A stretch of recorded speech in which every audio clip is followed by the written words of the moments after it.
Hello students, तो Ninja sir हमेशा मुझे क्वेश्चंस देते रहते हैं और कई बार मैं सोचता हूँ उनको यूट्यूब पे आके करूँ, तो आज फाइनली हम यूट्यूब पर ये कुछ क्वेश्चंस कर रहे हैं। क्वेश्चन मैंने नहीं देखे हैं अब तक, मैं भी आपके साथ ही इनको सॉल्व करूँगा, आप भी करो। निंजा सर के क्वेश्चन जो होते हैं ना भाई, वो हिडन सोर्सेज से आते हैं, ठीक है।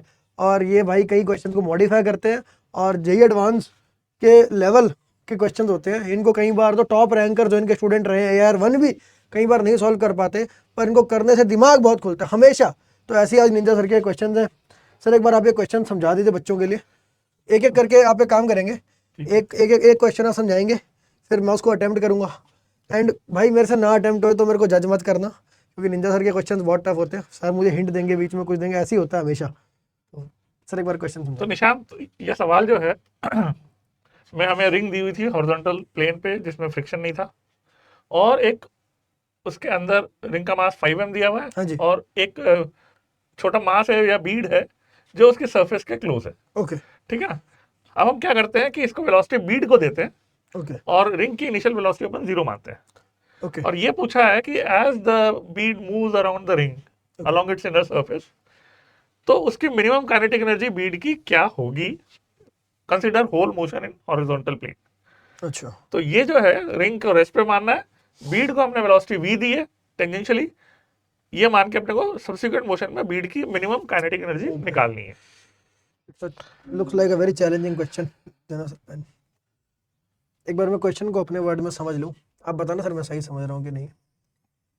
ये टेबल पर रखा हुआ है एक छल्ला, अंदर एक मास है, टेंजेंशियल वेलोसिटी v ऐसे दी गई है, और क्या नंबर क्या रिंग दे रखे इनिशियली हैं, रेस्ट पर है M5M। 5m, हाँ, ये M और 5M है, और भी सारे नंबर्स में लिख लूँ, बस और कोई डेटा नहीं और कोई डेटा नहीं है। ओके, तो और इसकी है। इनिशियल मिनिमम वेलोसिटी 0 काइनेटिक है, एनर्जी, मिनिमम काइनेटिक एनर्जी निकालनी है। बिल्कुल। अच्छा, मिनिमम काइनेटिक एनर्जी बीड, ठीक है। इनिशियल काइनेटिक एनर्जी तो हाफ mv² है, एक इसमें काइनेटिक एनर्जी कंजर्व होएगी, एक इसमें मोमेंटम कंजर्व होएगा। काइनेटिक एनर्जी बीड की सोच रहे हो या सिस्टम की टोटल सोच रहे टोटल सिस्टम की कंजर्व होएगी, इसकी प्लस इसकी। हो? तो ऐसे करके, और मोमेंटम कंजर्व होएगा, तो इससे हमारे को at any point momentum conserve हो गया। पर मोमेंटम कंजर्व से हम कर क्या लेंगे, दो मासेस हैं जैसे ये इसका अच्छा, एक क्वेश्चन करूं तुमसे हाँ जी बताओ। कि तुम काइनेटिक एनर्जी सिस्टम की क्यों सोच रहे हो, बीड की क्यों नहीं सोच रहे हो? बीड की काइनेटिक एनर्जी सोचने में वो कंजर्व थोड़ा ना होगी, वो बटेगी ना सर। इनिशियली तो वो मैक्स है। क्योंकि नॉर्मल तो उसका परपेंडिकुलर लगेगा, तो उसका वर्क 0 हो जाना चाहिए। तो बीड की काइनेटिक एनर्जी क्यों नहीं कंजर्व रहेगी, इसका क्या जवाब दोगे? अच्छा, तो नॉर्मल जो है वो एक्चुअली इसके इसके परपेंडिकुलर, ओके, जैसे किसी पॉइंट पे वो यहाँ आ जाती है, इसकी वेलोसिटी रिलेटिव वेलोसिटी होगी वी, वो ना कि वो इनर्शियल फ्रेम में, टेबल के फ्रेम में नहीं होगी। तो इसीलिए जो फोर्स लग रही है वो उसके एक्चुअल वेलोसिटी के 90 पे नहीं है, यही ग्राउंड के रीजन है। फ्रेम में ग्राउंड के फ्रेम में जो है इसका मोशन वेलोसिटी सर्कुलर नहीं होगा, नहीं वो होगा, बीड के राइट फ्रेम राइट में राइट। होगा। अच्छा, तो इससे हम एक चीज़ सोच सकते हैं कि बीड के फ्रेम में क्या काइनेटिक एनर्जी, पर काइनेटिक एनर्जी फ्रेम में थोड़ा ना कंजर्व होती है क्या सर? हो सकती है यदि वो अच्छा, फ्रेम इनर्शियल हो तो। इनर्शियल फ्रेम हो तो, इनर्शियल फ्रेम यहाँ पर देखो, अब इसका इसकी वेलोसिटी चेंज हो रही है, इसकी चेंज हो रही है, पर इनका जो सेंटर ऑफ मास होगा उसकी वेलोसिटी, इनका बल्कि सेंटर ऑफ मास कहाँ होगा, रुको, ये m है, इसका सेंटर ऑफ मास ये रहा 5m। तो यहाँ पे ये हो गया, अगर इसको हम r रेडियस कहें, तो यहाँ पे जो कि यहाँ से 4r/5 डिस्टेंस पे होगा, ये सेंटर ऑफ मास है। और ये जैसे इनिशियल वेलोसिटी इसकी v है ना, तो इस पूरे सिस्टम की वेलोसिटी होगी v/6 है। और एक मिनट, इसको बल्कि इसका पाथ भी ऐसा होगा, और इसका पाथ ये, जिसका सेंटर मास इस लाइन पे मूव करेगा कंटिन्यू, राइट। ओके, चलो बच्चों के उसके लिए मैं तुमसे एक सवाल करता हूँ, हाँ जी फॉर द बेनिफिट ऑफ हाँ स्टूडेंट्स, जी कि यदि इसका मोशन हम देखते हैं कि हाँ जी रिंग के फ्रेम में सर्कुलर है, तो हाँ वो जी, तो सबसे सिंपल मोशन है। सबसे सिंपल है यूनिफॉर्म, वो सर्कुलर मोशन है। हाँ जी, सर्कुलर मोशन सबसे सिंपल मोशन है तो हम रिंग के फ्रेम में काम नहीं कर सकते क्या, रिंग के फ्रेम, सेंटर के फ्रेम में? रिंग का फ्रेम मेरे को जो इशू लगा उसमें, वो इनर्शियल फ्रेम नहीं है, तो उसका क्योंकि रिंग की वेलोसिटी चेंजिंग है, तो इनर्शियल फ्रेम नहीं है, तो वहाँ पे प्रॉब्लम्स आ सकती हैं, ये हाँ, मुझे क्या लगता प्रॉब्लम आएगी बताओ? है। अच्छा, why would that be difficult? जैसे कि आपने एक चीज़ तो बता दी कि काइनेटिक एनर्जी जो है वो कांस्टेंट नहीं रहेगी, फिर इनर्शियल फ्रेम में न्यूटन्स लॉ जो है वो नहीं लगते हैं, स्यूडो फोर्स लगानी पड़ती है वो स्यूडो सब। फोर्स का वर्क हाँ जी लेना पड़ेगा, हाँ जी इसलिए वो हाँ कॉम्प्लिकेटेड जी, हो जाएगा। कॉम्प्लिकेटेड हो जाएगा। बिल्कुल। तो इनर्शियल फ्रेम, ये अपना इनर्शियल फ्रेम है, यहाँ पे सेंटर ऑफ मास का कंटिन्यूअसली ये v/6 से मूव कर रहे हैं। भाई एडवांस क्वेश्चन है, तो अगर आपको नहीं भी समझ आ रहा हो तो ये मत सोचना कि भाई हम कहीं और की बात कर रहे हैं, जेई का है, बिल्कुल। इसके लिए बेसिक्स आने चाहिए ऑफ कोर्स, है ना। तो ये बीच में कहीं आप जब वर्क एनर्जी पावर में जाओगे तो वर्क एनर्जी पावर के क्वेश्चन उसमें भी सेंटर ऑफ मास वगैरह के एडवांस में सारे टॉपिक्स मिल करके आते हैं। तो जो 12th में पढ़ रहे हैं बच्चे या जो ड्रॉपर हैं उनको ये समझ में आना चाहिए। बाकी 11th वालों को ना समझ आए तो कोई दिक्कत नहीं है, पर फिर भी देख सकते हो। तो v/6 से चल रहा है। अब इसके फ्रेम में हम काइनेटिक एनर्जी और मोमेंटम कंजर्व कर सकते हैं। ठीक है, तो मोमेंटम जब हम कंजर्व करते हैं तो इसके फ्रेम में, जैसे मान लो मैं इसको मैं अलग कलर से बना लेता हूँ, वाइट से बना रहा हूँ। इस फ्रेम में वेलोसिटी हो गई इसकी, इट इज़ 5v/6, और जो रिंग का सेंटर है इसकी वेलोसिटी हो गई v/6 माइनस की, मतलब उस तरफ को। ठीक है, ये तो इनिशियली हुई, ये इनिशियली हुई, यस, ये इनिशियली हुई, वेरी गुड। ठीक है, और मोमेंटम 0 हो गया सेंटर ऑफ मास के फ्रेम से। ठीक है, अब काइनेटिक एनर्जी हम निकाल लेते हैं। तो काइनेटिक एनर्जी आ गई, और हमारे को निकालना क्या फाइनल, एक बार ये भी मैं देख लूँ। Minimum kinetic energy of the Beed ground frame में। अच्छा, ओके, ग्राउंड फ्रेम। एक मुझे सोचना, जो ग्राउंड फ्रेम में मिनिमम होगी उसी केस में ही इस फ्रेम में मिनिमम होगी, बस वैल्यूज अलग होंगी, राइट? ये सोचना चाहिए यदि अपन एनालिसिस कर रहे हैं तो, कि हम पर्टिकुलर फ्रेम चूज कर रहे हैं तो एक तो उसका रीजन, तुमने कहा कि भाई रिंग का फ्रेम इनर्शियल नहीं होगा इसलिए हम सीएम फ्रेम में कर रहे हैं, बट सीएम फ्रेम में मोशन जब तक विजुअलाइज नहीं होगा तब तक तुम आगे नहीं बढ़ पाओगे। मोशन सीएम फ्रेम में कैसे होगा? तो मोशन अब मैं मान रहा हूँ इसकी वेलोसिटी 5v/6 है, इसकी v/6 है, ये पॉइंट कांस्टेंट है सीएम फ्रेम में, दिस पॉइंट इज 0 वेलोसिटी, तो ये 0 वेलोसिटी है। और ये जो 4r/5i डिस्टेंस क्या चेंज होएगा? ये तो नहीं चेंज होएगा क्योंकि सेंटर ऑफ मास की डेफिनेशन है। तो ये इससे फिक्स डिस्टेंस, यानी ये सर्कुलर मोशन कर रहा है ये छोटे सर्कल में। तो ये बंदा यूँ गोल घूम रहा है और ये वाला इसमें नहीं घूम रहा है, ये दूसरे सर्कल में घूम रहा है। ये नहीं, दोनों गलत बनाया मैंने इसको, एक मिनट। हाँ सही तो है, ये सेंटर है ना, हाँ, तो इस पे घूम रहा है और ये यहाँ से एक सर्कल बनेगा उस पे 4r/5 रेडियस का। हाँ बिल्कुल, तो ये इनके पास हो गया, तो दो सही है, सर्कुलर मोशन ये कर रही है। अब मेरे को एक बात समझ में आ गई यहाँ से, thank you for the hint, कि मुझे ग्राउंड फ्रेम के रिस्पेक्ट में स्पीड या वेलोसिटी कह लो, वेलोसिटी का मैग्नीट्यूड वो मिनिमम वाला केस मिल जाए तो मजा आ जाए। ओके, तो नाउ मुझे देखो इसमें मैं बताऊं कि ये जो है सर्कुलर मोशन हमने कैसे डिराइव किया, थोड़ा और क्लैरिटी के साथ बता दूं कि क्योंकि इसका मोशन इसकी इनर सरफेस से ऑलवेज कांटेक्ट में रहेगा मोशन के दौरान, तो हम ये कह सकते हैं कि बीड या रिंग जो है इसके इनर सरफेस के ऑलवेज कांटेक्ट में है, तो उसके सेंटर से, रिंग के सेंटर से दूरी फिक्स रहेगी, आर रहेगी। तो वो दूरी क्योंकि फिक्स है तो हम ये कह सकते हैं कि रिंग का सेंटर ऑफ मास सेंटर हो गया, तो दोनों मासेस के बीच की दूरी फिक्स होगी। ये मास m है और ये रिंग जो है ये 5m यहाँ पे माना जा सकता है, तो दोनों के बीच की दूरी फिक्स है क्योंकि इसका वॉल से कॉन्टेक्ट बना हुआ है। तो जब दोनों मासेस के बीच की दूरी फिक्स हो गई तो फिर हम क्या मान सकते हैं कि जब सेंटर ऑफ मास के फ्रेम में जाएंगे और दो मासेस के बीच की दूरी फिक्स हो गई, तो अब आप सोचो कि एक स्केल है, स्केल के एक पॉइंट को फिक्स कर दिया और अपन ने फिर कहा कि दोनों एंड घूमे तो क्या होगा? सर्कुलर मोशन होगा, ऐसा दोनों एंड का सर्कुलर मोशन होगा। तो ये चीज जो है बच्चों को बहुत क्लैरिटी होनी चाहिए कि जब दो पॉइंट के बीच की दूरी फिक्स होती है तो उसके सेंटर मास के फ्रेम में क्या होगा? मोशन होगा, तो सर्कुलर हो जाएगा। सर्कुलर मोशन, तो पॉइंट के बीच की दूरी फिक्स है तो सेंटर मास के फ्रेम में दोनों सर्कुलर मोशन करेंगे। अगर वो इक्वल मास किया तो इक्वल रेडियस, वरना मास और रेडियस का जो प्रोपोर्शन होगा वो इनवर्सली होगा। बहुत बढ़िया, गुड कॉन्सेप्ट, समझिए। तो यहाँ मैं मतलब काइनेटिक एनर्जी की जरूरत नहीं लग रही मुझे तो ये सोचना है बस कि वेलोसिटी शुड बी, वेलोसिटी का मैग्नीट्यूड शुड बी मिनिमम। अब क्या वेलोसिटी फिक्स है? नाउ माय क्वेश्चन इज कि क्या वेलोसिटी फिक्स है? एक बारी मैं काइनेटिक एनर्जी के अंदर करके देख ही लेता हूँ। काइनेटिक एनर्जी क्या है कि एट एनी पॉइंट इस फ्रेम में इसकी वेलोसिटी होगी हाफ m 5v/6 का होल स्क्वायर, और दूसरे की होगी हाफ 5m v/6 का होल स्क्वायर। अगर ये फिक्स रहेगा तो v इज फिक्स। ऐसे मत सोचो,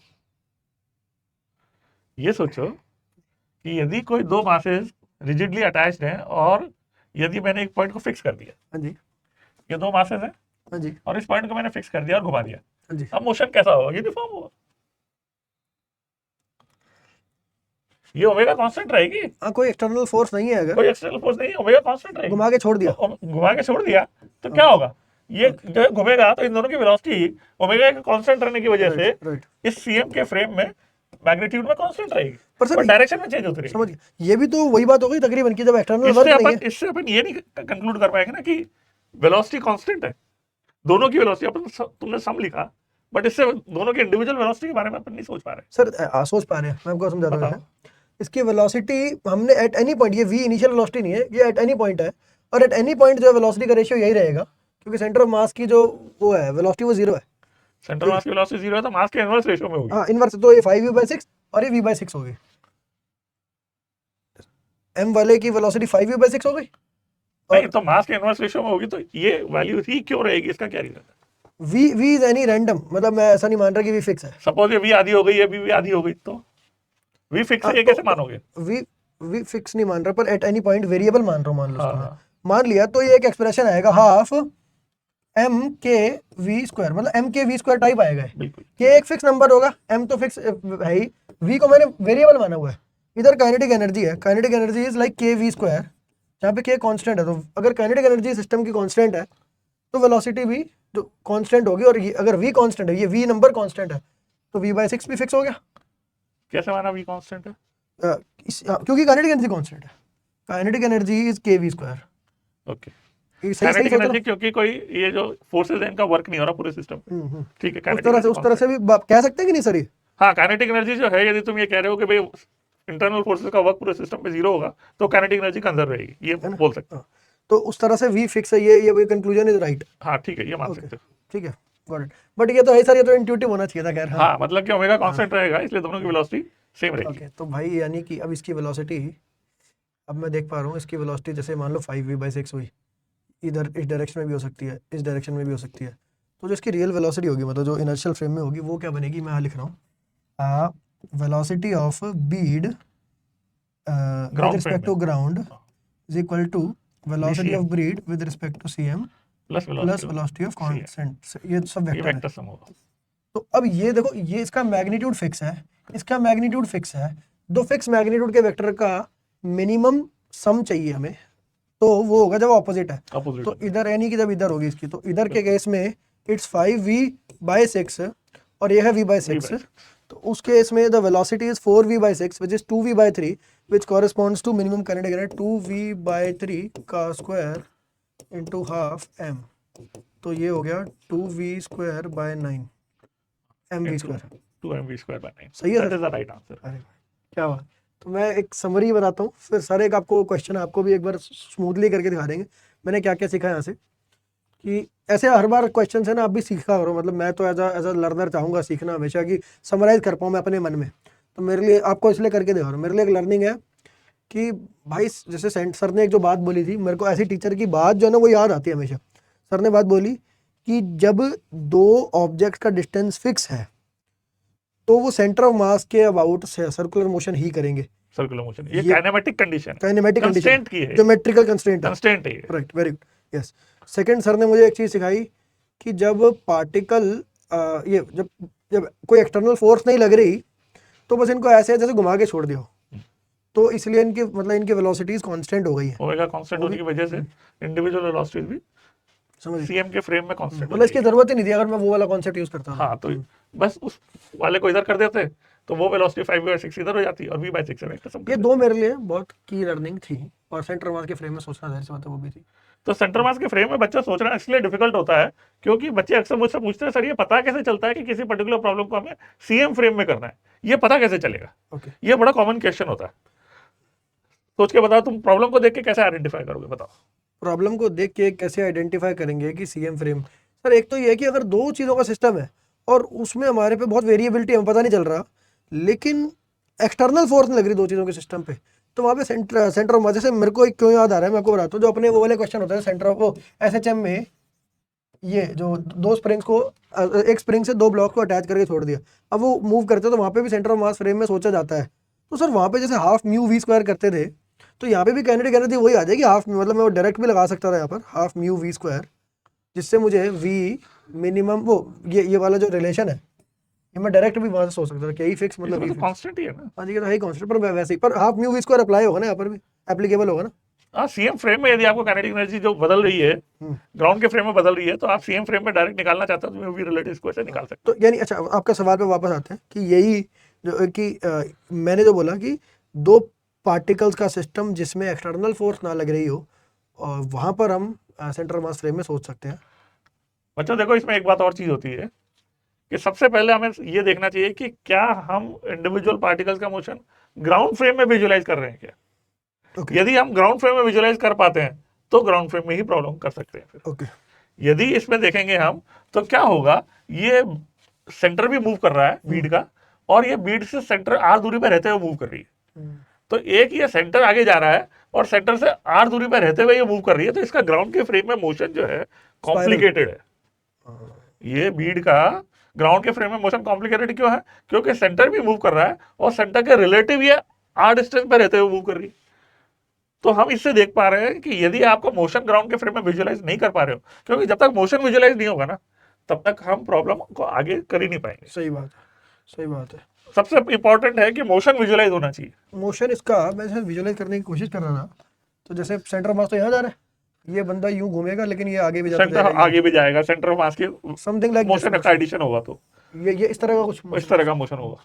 अब ये क्योंकि एनालाइज हम नहीं कर सकते ग्राउंड फ्रेम में, तो हमें फिर ग्राउंड फ्रेम से हटना चाहिए और कोई ऐसा फ्रेम सोचना चाहिए जिसमें मोशन सिंपल हो जाएगा। जैसे मैं एक एग्जांपल दूं कि लिफ्ट एक्सेलरेट कर रही है, हाँ जी, ठीक है, लिफ्ट एक्सेलरेट कर रही है और उसमें पेंडुलम जो है ऑसिलेट कर रहा है। हाँ, तो उधर रिलेटिव अब मोशन देखो यो यो यो यो करता हुआ ऊपर जा रहा है वो। मतलब वो एसएचएम ग्राउंड फ्रेम में है ही नहीं। ये कुछ ये अब ये इस तरह का मोशन हो रहा है, हाँ। हमें इसकी एनालिसिस करना आता ही नहीं, ट्रेजेक्टरी हमें इसकी कहाँ पता है। सही बात, हम जानते हैं या तो स्ट्रेट लाइन जानते हैं, या प्रोजेक्टाइल जानते हैं, या सर्कुलर जानते हैं, यही बच्चों को पढ़ते हैं। तो यदि आपके इस तरह के मोशन विजुअलाइज होते हैं तो उनको तो आप एनालाइज कर सकते हो, मगर जब ऐसे कॉम्प्लिकेटेड मोशन हो जाते हैं तो वहां पर आपको पता चलेगा कि हमें ऐसा ढूंढना है जहां पे मोशन सिंपल मिल जाए, क्या बात, ऐसा फ्रेम ढूंढना है। बहुत समझ। यही तो मैं कहता हूँ आपको कि भाई देखो, ओजी टीचर्स वो है जो भाई एडवांस को सिंपल करके पढ़ाते हैं, तो उन्होंने कितना क्वेश्चन को इजी कर दिया, मतलब सिर्फ कॉन्सेप्ट से। तो ये बात है, and I tell you this is not even 1% of what happens in the lectures. और सोचो इस तरह का कंटेंट यूट्यूब पे आ गया, एंड दिस इज अमेजिंग। तो सर ये आप एक बार इसको तो ये प्रॉब्लम जो है, एक सोल्यूशन आप भी एक बार इसका क्लियर। हाँ बिल्कुल, जो है बच्चों देखो, इसमें सबसे पहले तो एक तो वेक्टर की नॉलेज होनी चाहिए कि कोई चीजें जो है दो वेक्टर्स है, तो दो वेक्टर्स की प्रॉपर्टी जो होती है वो क्या होती है। दो वेक्टर्स का, एक तो क्लास 11th के बच्चों को तो वेक्टर्स की क्लैरिटी नहीं होती, तो इसलिए उनके लिए ये प्रॉब्लम बहुत ही ज्यादा डिफिकल्ट हो जाती है, क्योंकि वेक्टर्स जो है वो तो बिल्कुल ग्राफिकली दिमाग में चलने चाहिए कि भाई क्या होगा, वेक्टर्स का सम जो है उनके सब्ट्रैक्शन और उनके एडिशन के बीच में कहीं भी हो सकता है। तो मैग्नीट्यूड मिनिमम तब होता है जब ऑपोजिट डायरेक्शन में होता है, और उनका सम जो है मैक्सिमम तब होता है जब जो है वो सेम डायरेक्शन में होता है। तो हमें क्योंकि दो वेक्टर्स की प्रॉपर्टी पता है, यहाँ पे वेलोसिटीज का वेक्टर सम करना पड़ेगा। जब हम एक फ्रेम में काम करेंगे तो एक तो फ्रेम का रिलेटिव वेलोसिटी होगी और एक फ्रेम की वेलोसिटी होगी, और वो फ्रेम के रिलेटिव वेलोसिटी का वेक्टर टर्न करता जा रहा है और फ्रेम की वेलोसिटी का वेक्टर सेम डायरेक्शन में जा रहा है। तो ये दो वेक्टर्स का ऐसा सम है जैसे वेक्टर्स की डायरेक्शन, उनके बीच का एंगल बदल रहा है। तो हमें जो है रिजल्टेंट उनका मिनिमम चाहिए, तो हमें अपोजिट डायरेक्शन के वेक्टर्स के बारे में सोचना चाहिए कि जब जो है जो सीएम का फ्रेम की वेलोसिटी है v/6 और सीएम के रिलेटिव जो वेलोसिटी है बीड की 5v/6, ये अपोजिट डायरेक्शन के होंगे, तो ग्राउंड के फ्रेम में इनका वेक्टर सम मिनिमम होगा। ये क्लैरिटी होना बहुत जरूरी है। जब तक आपके दिमाग में ये चीजें होगी नहीं कि वेक्टर्स का सम जो इसमें एक वेक्टर तो सीधे जा रहा है और एक वेक्टर टर्न कर रहा है, ये क्लैरिटी होनी चाहिए दिमाग में कि भाई जब आप मोशन विजुअलाइज करोगे तो वेलोसिटी वेक्टर टेंजेंट के अलोंग होगा। बीड का जो वेलोसिटी वेक्टर है वो ऑलवेज टेंजेंट के अलोंग है, तो ये डायरेक्शन में बदलता जा रहा है ये वेक्टर। और एक है सेंटर ऑफ मास है, सेंटर मास की वेलोसिटी कांस्टेंट है, तो हमें इन दो वेक्टर्स का सब मिनिमम चाहिए। तो ये क्लैरिटी होनी चाहिए कि इसका सब मिनिमम तब आएगा जब ये वेक्टर अपोजिट डायरेक्शन के होंगे। तो वहां से जो है हमें लीड मिलती है कि हमें प्रॉब्लम के आंसर तक पहुंचने के लिए क्या करना पड़ेगा। तो बच्चों ये बात एक दूसरी बहुत इंपॉर्टेंट थी कि आप सेंटर ऑफ मास को आइडेंटिफाई करो और सेंटर मास के रिलेटिव मोशन जो होगा वो सर्कुलर होगा, ये आइडेंटिफाई करो। और फिर एक मोशन जो है डायरेक्शन में कांस्टेंट है और एक मोशन का डायरेक्शन बदलता जा रहा है, तो उनका वेक्टर सब मिनिमम कब होगा वो कंडीशन आपको समझ में यदि आ जाएगी तो ये फिर ओरली हो जाएगा। मैं तुम्हें वैसे एक बात और बताना चाहता हूँ as somebody who mentors you. क्या देखना, इसके अंदर मैंने कभी ये नहीं किया कि भाई मुझे वेक्टर्स ही नहीं आता या मुझे ये सब तो गिवन ही था, काइनेटिक एनर्जी कंजर्वेशन ये सब तो गिवन ही है, मतलब ये बेसिक्स वगैरह तो यदि आप इनमें भी स्ट्रगल कर रहे हो तो फिर तो आप यही एडवांस का नहीं सोच सकते। तो ये तो गिवन होने चाहिए।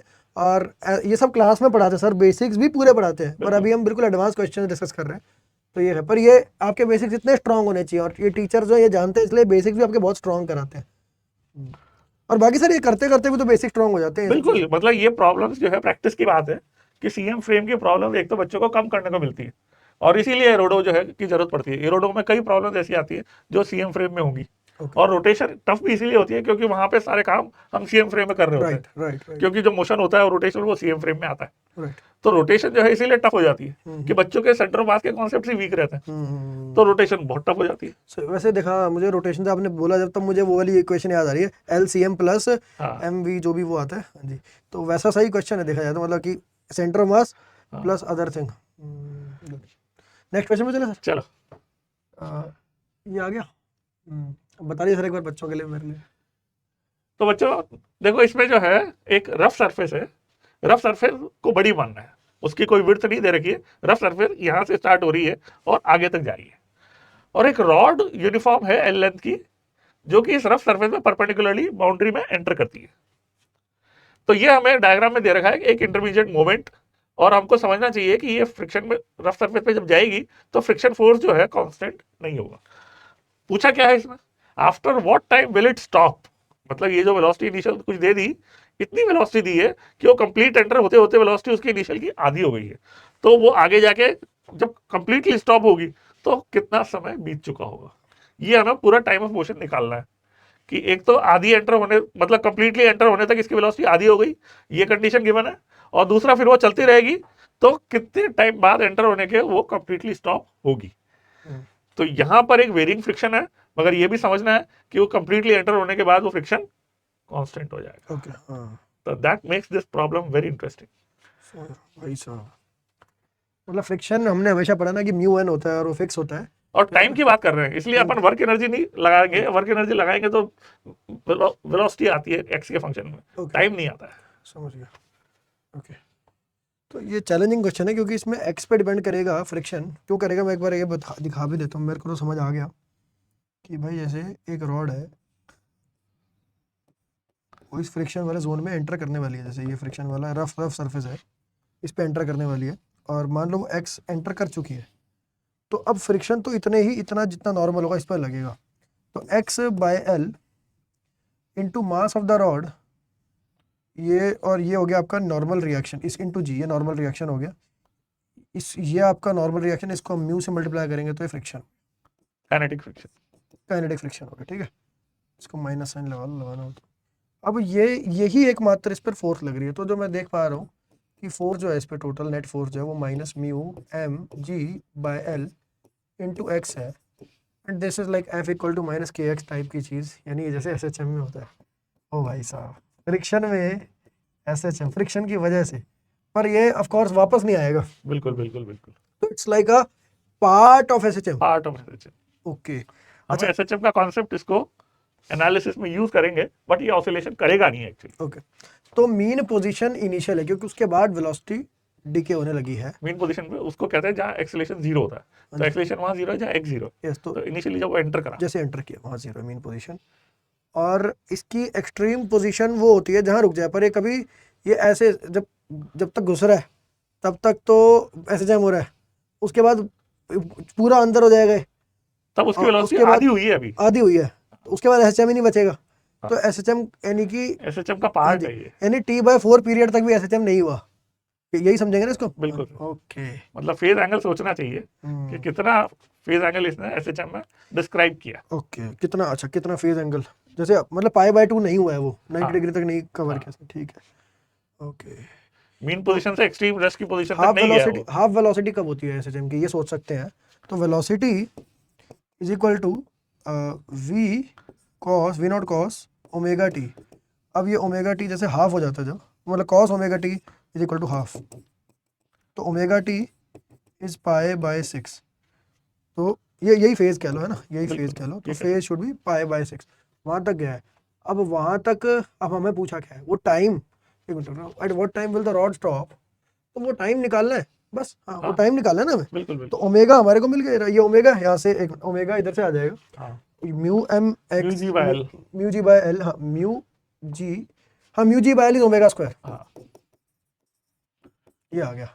तो अब यहाँ से हमें बस फाइव भी है हमारे पास, तो इसको रूट कर दो और इसको कर दो 6/π, ये आपका what is this is time. तो ये टाइम आ गया जिस पे वेलोसिटी हाफ हो गई। अब वेलोसिटी v ये उल्टा कर दिया तुमने, t is equal to pi by 6 omega. Okay okay okay, मैंने उल्टा कर दिया, ये पूरा रेसी 1/t कर दिया ना मैंने, हाँ यही है ना सही? हाँ। हाँ ओके, 1/t लिखा है, ठीक है, कैलकुलेशन मिस्टेक में। अब हमें अब वेलोसिटी v/2 हो गई है। अच्छा, अब इस और एक्सेल डिसेलरेशन कितना है? वो है फ्रिक्शन म्यू mg/m, तो म्यू जी के बराबर है वो, और म्यू तो गिवन है, हाँ, तो mu g into t v minus a t is equal final 0 हो गई, 0। तो time equal to v by 2 mu g. But अभी भी नहीं पता। अच्छा v नहीं पता है हमें, अच्छा v नहीं पता है हमें, अच्छा v गिवन नहीं है, ओह अच्छा। रुको यार सोचते हैं, वरना एक एक हाइपोथेटिकल केस में अगर v पता है तो ये आंसर तो ये है, हाँ v by mu 2 mu G था शायद, 2 म्यू जी plus root l by mu G और पाई बाय 6। Pi by 6। अब बस हमें v चाहिए, और कोई बार सोच लूँ मैं, v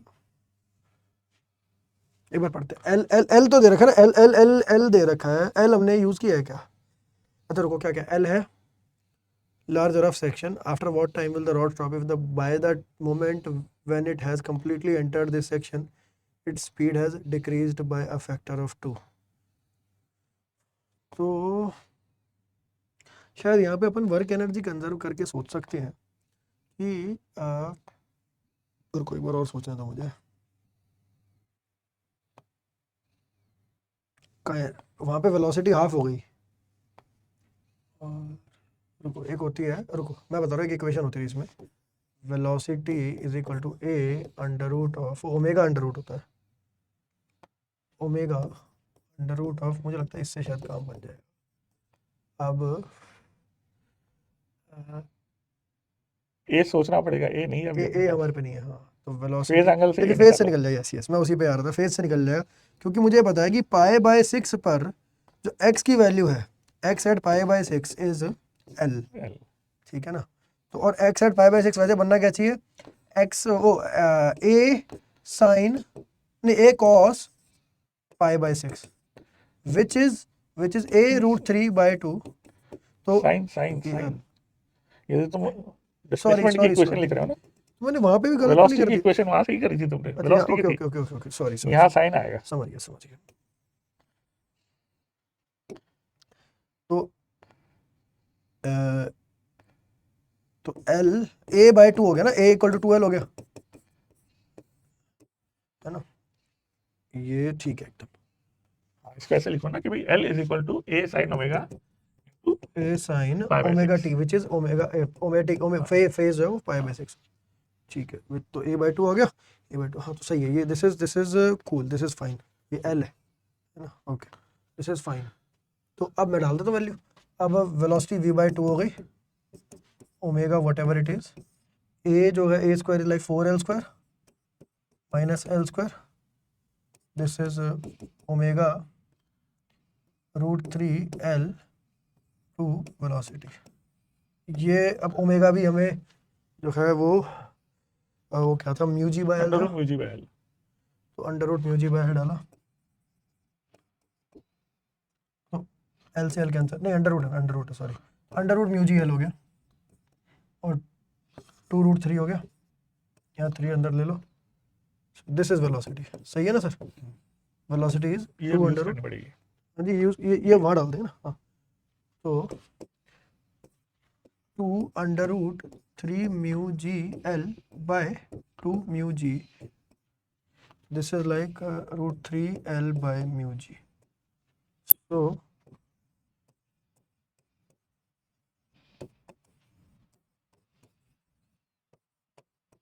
अगर इसको l by mu g common लेना चाहें,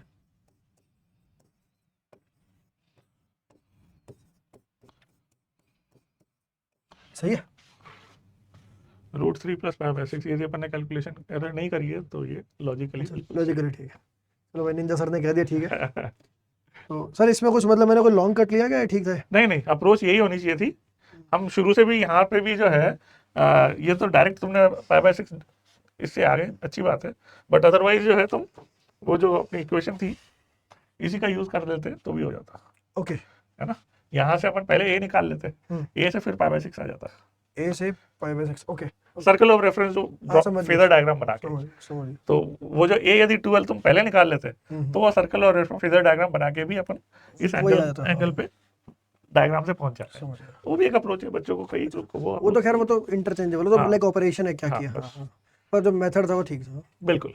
तो बच्चों इसमें देखा आपने कि भाई हमने एक पार्ट को एसएचएम से करा, यदि वहां पे ब्रूट फोर्स यूज करते तो क्या होता कि पहले वर्क एनर्जी लगा के v as a function of x लिखते और फिर v को dx/dt लिख के फिर इंटीग्रेट करते। ओके एसएचएम वाले पार्ट को यदि आप ऐसे नहीं करते, ठीक है ना, डायरेक्ट एसएचएम के कॉन्सेप्ट नहीं लगाते तो क्या होता, वो ब्रूट फोर्स मेथड में अपन v को वर्क एनर्जी की इक्वेशन लिख के as a function of x, work energy लिख के v as a function of x लिखते, तो वो तो सर इक्वेशन तो वही एसएसएम की जाती v dx/dt लिखते हैं और वो एसएचएम का जो डेरिवेशन होता हाँ है जी। हम उस पे चलते फिर, वहाँ चलते हैं। तो वो ब्रूट फोर्स मेथड होता है, कई बच्चे वैसे कर लेते हैं। समझ गया। तो ये एक अकेला तरीका नहीं है बच्चों, इसको आप जो है ट्राई वैसे भी कर सकते हो कि भाई आपने, कुछ लोग जो है यहाँ से चालू हो जाते हैं F = ma करके a को v dx लिख देते हैं, यहीं से इंटीग्रेशन से चालू हो जाते हैं। तो कि भाई आपको वर्क एनर्जी भी नहीं लगी, आपने यहीं से इंटीग्रेशन से v as a function of x निकाल लिया। तो कई लेवल पे जाके हम एब्स्ट्रैक्शन जो है कर सकते हैं और ये ब्रूट फोर्स यूज कर सकते हैं। तो यदि आपको ये एसएचएम वाला मेथड पता है तो ये तो बहुत पावरफुल मेथड है, क्यों, क्योंकि यहाँ पे आप सोच काफी रहे हो। बट ब्रूट फोर्स में आप शुरू से ही चालू हो जाओ, F = ma लिखो, a as a function of x आ गया तो a को v dx लिख लो, फिर इंटीग्रेट कर दो, फिर v as a function of x आ गया, फिर v को dx/dt लिख दो, फिर इंटीग्रेट कर दो। तो वो जो ब्रूट फोर्स मेथड है वो कंप्यूटर उस तरह से चलता है। एआई से आप सोल्यूशन निकलवाओगे ना तो वो वैसे निकाल के देगा, ओके यदि आप चैट जीपीटी वगैरह से सोल्यूशन निकलवाओगे तो वो वैसे निकालेगा। ये क्रिएटिव और सॉल्यूशन। ये थोड़ा ह्यूमन जो है रियल इंटेलिजेंस, वो होती है आर्टिफिशियल, ये है रियल इंटेलिजेंस। समझ गया, नाइस यार। देखो कितना कुछ सीखने को मिलता है भाई इससे। मतलब इसमें आप ये तो गिवन ही है, इसमें देखो कि इक्वेशन ऑफ मोशन तो ये तो आपको सीखनी ही चाहिए। ऑफकोर्स आप जब 4-5 चैप्टर पढ़ लोगे इसमें तो कितने सारे, एक और चीज़ यहाँ सीखने वाली बात है कि यहाँ एनर्जी कंजर्वेशन भी सोच सकते हैं, यहाँ पे भाई फ्रिक्शन वर्क एनर्जी कंजर्वेशन नहीं, work energy theorem. Work energy sorry work energy, फिर भाई एसएचएम भी आ गया इसी के अंदर, फ्रिक्शन भी आ गया, तो कितना कुछ इसके अंदर एक ही उसमें है। और इक्वेशन ऑफ मोशन काइनेमेटिक्स तो आ ही गया, तो इतना कुछ एडवांस के क्वेश्चन ऐसे होते हैं। और ये क्वेश्चन मतलब इस टाइप के, इस क्वालिटी के लेवल के क्वेश्चन एडवांस में आ सकते हैं। तो ये बस सीखने पे है। मतलब निंजा सर ने मुझे सिखाया तो भाई बहुत चीज़ों मेरे को समझ में भी आया, जैसे उन्होंने गाइड करते रहे। यही है भाई, ये करना, आप कंटिन्यूसली ऐसे क्वेश्चन करोगे तो सारे क्वेश्चन होने लग जाएंगे आपसे। और इसमें देखो ये कोई स्पून फीडिंग नहीं करते, कहते हैं आप करो, वो हिंट देते रहते हैं। यही तरीका है भाई, ये बहुत, ये जिसको समझ में आए भाई वो भाई टॉपर है। अभी नेक्स्ट क्वेश्चन आ गया, ये है 3rd क्वेश्चन, तो सर एक बार समझा दो। तो निशांत इसके अंदर क्या दे रखी है, एक हमें पिछली प्रॉब्लम से थोड़ा सा मिलती हुई है, थोड़ी डिफरेंट भी है। इसमें एक रफ सरफेस दे रखी है जिसकी विड्थ गिवन है। पिछले केस में क्या था कि रफ सरफेस जो है एंड तक थी और वो पूरा सब्सिक्वेंट मोशन उसका रफ सरफेस पे हो रहा था। इसमें एक पैच दे रखा है रफ सरफेस का L लेंथ का, और ये 12 का, और परपेंडिकुलरली रॉड एंटर करती है जिसकी लेंथ 12 है। तो रफ सरफेस पे रॉड का परपेंडिकुलरली एंटर करना पार्ट तो सिमिलर है, मगर इसमें क्या है कि आपको ये निकालना है कि इनिशियल वेलोसिटी कितनी हो कि ये इस पूरे रफ सरफेस के पैच को पार कर जाए। उसके लिए इनिशियल वेलोसिटी v0 कितनी होनी चाहिए। देखो, rod uniformly distributed mass moves with initial velocity v0 and enter a rough friction region of width L = 1 metre having friction coefficient mu 0.1। तो what is the minimum velocity required for the rod to pass the region through the rough surface. तो rough surface को पार करके जब इसका ये वाला and यहाँ पे आ जाएगा तो उसके लिए वहां पे वो रेस्ट पे आ जाए, तो उसके लिए इनिशियल वेलोसिटी अपने को मिनिमम फाइंड करनी है, एंटर करते समय कितनी होनी चाहिए। थोड़ा सिमिलर टू प्रीवियस है बट वेरी डिफिकल्ट। मतलब ऐसा क्वेश्चन मैंने कभी नहीं देखा जिंदगी में, मुझे लगता नहीं ऐसा सर किसी जेई की बुक में है, उनमें इस तरह क्वेश्चन नहीं होते हैं जहाँ तक। नहीं, इसमें जो है बच्चों को सोचना पड़ेगा कि भाई क्या हमें डिफरेंट पोर्शंस को इस पे डालकर कि क्या जो है वेरिंग पोर्शन है, बाहर तक आने में क्या मोशन होगा। सर वैसे अब मेरे को एक आइडिया है जस्ट कि आप ऐसे क्वेश्चंस को कलेक्ट करके एक बुक ना लिख दो उसकी, कि मतलब ये तो क्योंकि किसी बुक में नहीं मिलेंगे क्वेश्चन मेरे हिसाब में, कहीं बिल्कुल ये जो है ऐसी चैलेंजिंग प्रॉब्लम है जो यदि मैंने मेरे साथ ही चले गई तो बहुत लॉस होगा। सर बहुत बढ़िया। और मेरे को, मैं बता रहा हूँ कि सर के पास ऐसा नहीं है कि प्रॉब्लम्स, सर के इतनी सारी ऐसी प्रॉब्लम्स है मतलब हर चैप्टर में। और ये मतलब क्योंकि सर का डेली रूटीन ही यही है कि भाई उठते हैं, solve physics, eat, sleep and repeat. नहीं, और मेरा पूरा 30 साल का जो कैरियर है वो IIT जेईई के बच्चों को यही पढ़ाने का हाँ है। भाई 30 साल से अगर कोई यही करता रहे तो वो तो गॉड बन जाएगा भाई। भाई खतरनाक भाई। तो ये तभी भाई ये क्वेश्चन आते हैं यार, खतरनाक क्वेश्चन खुद देख रहा हूँ मैं तो, बस क्या इसको करूँ कैसे भाई। अच्छा, इसका जो मोशन रहेगा उस पर भी वही एफ इक्वल टू माइनस के एक्स टाइप रहेगा। फिर एक फेज आएगा क्योंकि ये लंबा है बहुत ज़्यादा, तो ये जैसे यहाँ एंड पॉइंट तक जाएगा, उसके बाद अ, अभी ये एल इसका बाहर पड़ा हुआ है, एल इसका यहाँ है, और फिर ये आगे जाएगा तो थोड़ा बाहर आ जाएगा, थोड़ा यहाँ से कम हो गया, लेकिन एल ही एंगेज है, नहीं कांस्टेंट हो गया फ्रिक्शन। जब तक वो लास्ट रियर एंड यहाँ पे नहीं आ जाता तब तक। अच्छा, फिर ये होगा कि जैसे एक मिनट, ये इसका मैं डायग्राम एक बार इसी को बनाता है, मुश्किल है डायग्राम बनाना। इसी में एक केस आएगा जब ये भाई यहाँ पहुँच गया, एल बाहर है, एल बाहर है और एल अंदर है, अब यहाँ से क्या फिर फ्रिक्शन घटने लग गया। मगर इसके पहले जो है आपको ये सोचना है कि जब एल अंदर जाएगा तो इसका एल बाहर रहेगा, एक बीच का वो स्थिति भी आएगी। ओके तो हाँ, शुरू का पार्ट वेरिंग होगा, फिर क्या होगा कि इसका रियर एंड यहाँ पहुंचेगा और ये फ्रंट एंड यहाँ पहुंचेगा, वहां तक का मोशन कांस्टेंट। कांस्टेंट होगा। तो इसके मोशन के 3 पार्ट्स हैं। और जो पहला और आखिरी एसएचएम है, और बीच वाला जो है वो यूनिफॉर्मली डिसेलरेटेड मोशन है। हाँ, तो सर ये पार्ट इसमें सबसे इंपॉर्टेंट है, क्योंकि कुछ बच्चे सोचते हैं एंटर करेगा तो वेरिंग होगा, बाहर निकलेगा तो वेरिंग होगा, और उसमें गलती हो जाती है। वो तब होता है जब इसकी लेंथ एल ही होती है। इसमें सर मैं कर तो दूंगा इसको वो एसएचएम वाले तरीके से, पर बहुत लंबा जाएगा, 2 बार वो लगाना पड़ेगा, और जो है वही है पूरा लंबा, पूरा मतलब बहुत लंबी, इसमें 2-3 पेज भर जाएंगे। ये मेरे को सूझ रहा है, एक तरीका तो है वही एसएचएम, पहले इनिशियल फेज एंगल निकालो। फेज एंगल निकालूं, फिर फेज एंगल निकालूंगा। हाँ, मगर वो जो है, हाँ मतलब velocity v equal to omega phase angle से एम्पलीट्यूड, मतलब एम्पलीट्यूड निकल जाएगा पहले v equal to omega under root square से। नहीं, मगर कंप्लीटली एंटर करने पर अपने पास वेलोसिटी भी कहाँ गिवन है। कंप्लीटली एंटर करने पर वेलोसिटी कहाँ गिवन है, तो उसको भी वेरिएबल मान के, फिर उसको फाइनल की वो मान के, फिर एंड में हम जो 0 मानेंगे वहां से वो निकल जाएगी, पर वो बहुत लंबा तरीका है, निकल जाएगी ना सर। जैसे एंड वाली तो हमें पता है ना, बिल्कुल एंड में यहाँ 0 हो जाएगी, एंट्री पे भी है, एंट्री पे भी है, एल एंटर होने पर अननोन है। हाँ जी, अननोन है। तो या तो अपन वो वेलोसिटी v नॉट के टर्म्स में वो वेलोसिटी निकालें वर्क एनर्जी की इक्वेशन लिखकर, तो वही बहुत लंबा, anyway it's a very long method. या तो जो है वर्क एनर्जी की इक्वेशन लिख के यदि आप करोगे तो फ्रिक्शन वेरी होगा, इंटीग्रेट करना पड़ेगा। ओके फ्रिक्शन का वर्क भी इंटीग्रेट करके निकलेगा। ओके, इंटीग्रेट करेंगे। तो क्या फिर सर कुछ बताओ इसमें, हिंट दो सर। ये तो मतलब मैं अगर ऐसे करूंगा तो बहुत लंबा, मतलब 1 घंटा तो नहीं, पर 20-25 मिनट लग जाएंगे। हाँ, इसमें बच्चों एसएचएम से करके आप ट्राई कर सकते हो, बट एक और जो इसमें बहुत इंटरेस्टिंग, बहुत पावरफुल मेथड है, वो है कि यदि हम ये सोचें कि टाइम का कोई मैटर यहाँ पे इन्वॉल्व नहीं है, तो अपन एसएचएम के बगैर भी सोच सकते हैं। एसएचएम सोचना कंपलसरी हो जाता यदि हमें टाइम का फैक्टर होता। यहाँ पे इस क्वेश्चन में टाइम की कोई वैल्यू नहीं है, ना पूछा गया है, इसलिए निकालना भी नहीं है। तो एसएचएम वाला एनालिसिस जो है वो क्रूशल तब होता है जब आपको टाइम से मतलब। ओके, या डिस्टेंस और स्पीड का मैटर है, डिस्टेंस और वेलोसिटी। यहाँ पे डिस्टेंस का पोजीशन वेलोसिटी जो है, तो निशांत इसमें जब मैंने बताया कि एसएचएम से तुम अवॉइड यदि करना चाहते हो, तो ये सोचो कि जब ये एंटर कर रहा होगा तो फोर्स वर्सेस डिस्टेंस का ग्राफ जो है, यदि मैं सोचूं जिसके ग्राफ के अंडर का एरिया जो है, हम जानते हो क्या हो जाता है। ओके, फोर्स पर एफ डी एक्स का मतलब यानी वर्क हो जाता है। वर्क हो जाता है। और वर्क से अपन इनिशियल वेलोसिटी कैसे रिलेट कर सकते हैं? Work is equal to kinetic energy, क्योंकि एंड में 0 हो गई, एंड में 0 हो रही है, तो वर्क एनर्जी थ्योरम यूज कर सकते हैं। अब आप सोचो कि एफ वर्सेस एक्स का ग्राफ बना सकते हो क्या? देखो अच्छा, एफ एक्स के साथ वेरी कर रही है, yes. Initially f friction is equal to minus के एक्स, तो जैसे अगर ऐसे मैग्नीट्यूड भी ले सकते हो। नीचे बना दो, उल्टा उल्टा, माइनस के एक्स यूँ हो गया, ऐसे चलेगा, लेकिन कहाँ कहीं जाके एक पॉइंट पर जाके, क्योंकि एल इज फिक्स, एल तो फिक्स है ही, और वहाँ पे फ्रिक्शन भी फिक्स हो जाएगा एक पॉइंट पे। वो पॉइंट क्या होगा? वो पॉइंट होगा जब ये पॉइंट एल पे जा चुका है, तो एल डिस्प्लेसमेंट हो चुकी है एल पॉइंट पे, फिर यहाँ से ये फिक्स हो गया है, कोई फिक्स वैल्यू होगी, वो मैं देखता हूँ क्या होगी। फिर क्या होगा? फिर ये यहाँ पहुँच चुका होगा बिल्कुल एंड पर, उसके बाद वेरी करना चालू करेगा एल डिस्टेंस तक, एंड देन अगेन एफ जो होगी वो माइनस के एक्स हो जाएगी। और के जो है, के क्या, एक बार मैं लिख लेता हूँ, k is mu M g x, मतलब के नहीं, एफ जो है एल जो के एक्स है वो ये हो जाएगी, ठीक है ना? यस, तो mu constant, m constant, g constant, it does not depend on velocity, ठीक है।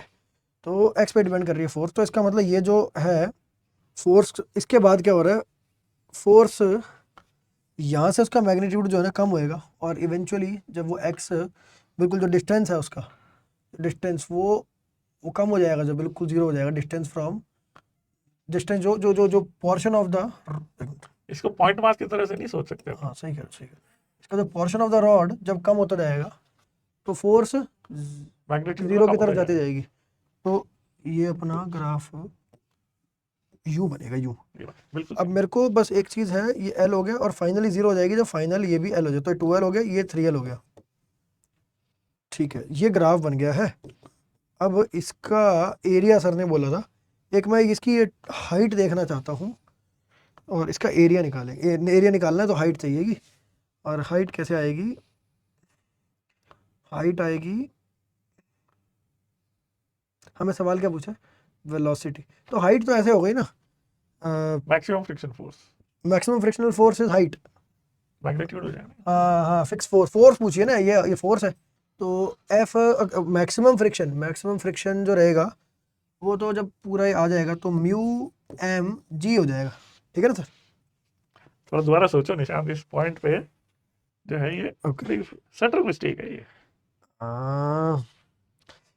मैक्सिमम फ्रिक्शन कैसे आएगा, जब ये यहाँ पहुँचे, जब ये इस पे होगा तो मैक्सिमम फ्रिक्शन होगा म्यू, और एन होता है, म्यू एन होता है, फ्रिक्शन है ऑलवेज म्यू एन होता है, और एन जो होगा वो होगा जो मास को सपोर्ट कर रहा है।